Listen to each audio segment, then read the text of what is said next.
പ്രസവത്തെക്കുറിച്ച് നടത്തിയ തന്റെ പരാമർശം വിവാദമായതോടെ വിശദീകരണവുമായി സംവിധായകനും ബിഗ് ബോസ് താരവുമായ അഖിൽ മാരാർ.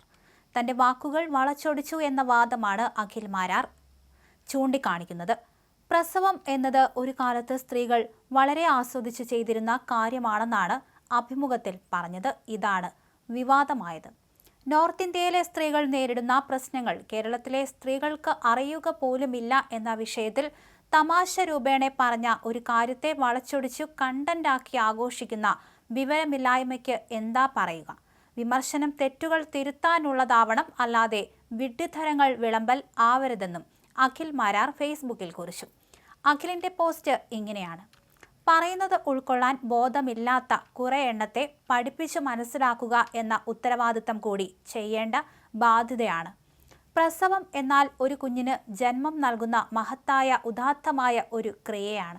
അത് എൻജോയ് ചെയ്യണമെങ്കിൽ താൻ ഒരു അമ്മയാകാൻ പോകുന്നു എന്ന ചിന്തയും അതിലൂടെ അവൾക്ക് ലഭിക്കുന്ന ആത്മനിർവൃതിയും ഒരു സ്ത്രീക്ക് ഉണ്ടാവണം. അങ്ങനെ അത്തരം ഒരു മഹത്വമാണ് എൻ്റെ വയറ്റിൽ വളരുന്ന കുഞ്ഞ് എന്ന ചിന്ത. ഗർഭകാലത്തെ ആസ്വദിച്ച് മുന്നോട്ട് കൊണ്ടുപോകാൻ ഒരു സ്ത്രീക്ക് കഴിയുന്നത് ഈ മഹത്വത്തിൻ്റെ മൂല്യം അല്ലെങ്കിൽ മാതൃത്വത്തിൻ്റെ മഹത്വം അവൾ അറിയുന്നത് കൊണ്ടാണ്. മറിച്ച് വയറ്റിൽ വളരുന്ന കുഞ്ഞ് എൻ്റെ ജീവിതം തകർത്തു, എൻ്റെ സൗന്ദര്യം തകർത്തു, ഇനി ഈ നാശത്തെ പ്രസവിച്ചാൽ എന്താകും, എൻ്റെ ജീവിതം എന്ന ചിന്തയുമായി ജീവിക്കുന്ന സ്ത്രീ രൂപങ്ങളുമായി ജീവിക്കുന്ന നികൃഷ്ട ജന്മങ്ങളെയും പുരോഗമനത്തിൻ്റെ പേരിൽ കുടുംബം എന്ന മൂല്യം ഇല്ലാതാക്കാൻ നടക്കുന്ന ജനങ്ങളെയും ഞാൻ മനുഷ്യഗണത്തിൽ പോലും കൂട്ടുന്നില്ല. ഇവരൊക്കെ ചേർന്ന് ചെയ്ത ഒരു ഗുണം എന്നത് അമ്മയാകാൻ ഇന്ന് പല പെൺകുട്ടികൾക്കും താല്പര്യമില്ല. എന്തുകൊണ്ടാണ് ഈ ചിന്ത പുതുതലമുറയിലെ പെൺകുട്ടികൾക്ക് എത്തിയത്? ഗർഭം എന്നത് ഒരു മാരക രോഗം പോലെ 10 മാസം ആശുപത്രിവാസമാക്കി അനാവശ്യ സമ്മർദ്ദങ്ങൾ ഒരു സ്ത്രീക്ക് നൽകി അവളുടെ ഈ 10 മാസത്തെ കച്ചവടമാക്കി അതിലൂടെ കൊയ്യുന്ന ലാഭം പല ആശുപത്രികളും ലക്ഷ്യമിട്ടപ്പോൾ നോർമൽ ഡെലിവറി എന്നത് ഇന്ന് കാണാൻ ഇല്ലാത്ത അവസ്ഥയായി.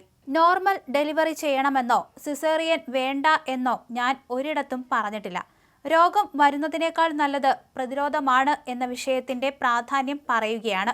ഗർഭകാലത്തുണ്ടാകുന്ന ഹോർമോൺ വ്യതിയാനങ്ങൾ ഒരു പെൺകുട്ടിയെ മാനസികമായി ബാധിക്കും. അതിനെ ലഘൂകരിക്കുന്നത് ചുറ്റുമുള്ളവർ നൽകുന്നത് കരുതലാണ്. എന്നാൽ ഇവിടെ കുറെ ആശുപത്രികളും പണി അറിയാത്ത കുറെ ഡോക്ടർമാരും മരുന്ന് കച്ചവടക്കാരും സമൂഹത്തിൽ ഗർഭകാലത്തെ പ്രശ്നങ്ങൾ മാർക്കറ്റ് ചെയ്ത് അമ്മമാരുടെയും ഗർഭിണികളായ പെൺകുട്ടിയുടെയും അടുത്തെത്തിക്കുന്നു. പ്രസവിച്ചാൽ മരിച്ചു പോകുമോ എന്ന ഭയം പല പെൺകുട്ടികളിലും എത്തുന്നു. ഇതോടെ ഇവരുടെ ആശങ്ക, ഉത്കണ്ഠ വർദ്ധിക്കുന്നു. ഇതിവരെ കൂടുതൽ കുഴപ്പത്തിലാക്കുന്നു. ഈ അവസ്ഥ ഇവരെ ആശുപത്രിയിൽ എത്തിക്കുന്നു. അതോടെ കച്ചവടം പൊടി പൊടിക്കുന്നു. രോഗികൾ ഇല്ലാതായാൽ ആശുപത്രികൾ ഇല്ലാതാകും. കോടികൾ മുടക്കി ആശുപത്രികൾ കെട്ടി ഉയർത്തിയത് ദാനം ചെയ്യാനല്ല, കോടികൾ മുടക്കി റിസർച്ച് ചെയ്തു മരുന്ന് കണ്ടുപിടിക്കുന്നത് ആ കോടികൾ നിങ്ങളിൽ നിന്ന് തിരിച്ചു പിടിക്കാനാണ്. പരമാവധി രോഗിയാവാതെ ഇരിക്കാൻ നോക്കണം. ഏതൊരു മനുഷ്യനെയും ഭയം ബാധിച്ചാൽ അവനിൽ ശാരീരികമായി പ്രശ്നങ്ങൾ ഉടലെടുക്കും. അതുകൊണ്ട് ഗർഭിണിയാകുന്ന ഒരു പെൺകുട്ടിയോട് അവൾക്ക് മാനസിക ധൈര്യം പകരാൻ പറയുന്ന കാര്യങ്ങളാണ്: നോക്ക് മോളെ, നമ്മുടെ നബീസുമ്മ 10 പ്രസവിച്ച ശേഷവും അരി ആട്ടി വെച്ചിട്ട് പോയതാണ്. അത്രയുള്ളൂ, നീ എന്തിനാ ടെൻഷൻ അടിക്കുന്നത്? ഇത് ഒരമ്മ പറയുന്നത് പൊളിറ്റിക്കൽ കറക്റ്റ്നെസ് തോന്നിയിട്ടില്ല.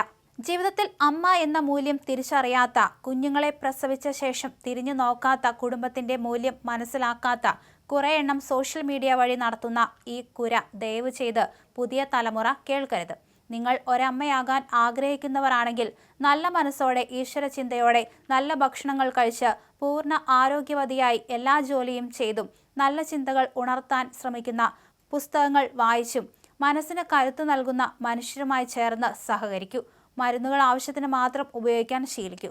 ഗർഭകാലം ആനന്ദത്തിൻ്റെയും ആസ്വാദനത്തിൻ്റെയും കാലമാണ്, അല്ലാതെ പ്രസവം എന്ന ഒറ്റ പ്രോസസ്സ് അല്ല ഞാൻ പറഞ്ഞത്.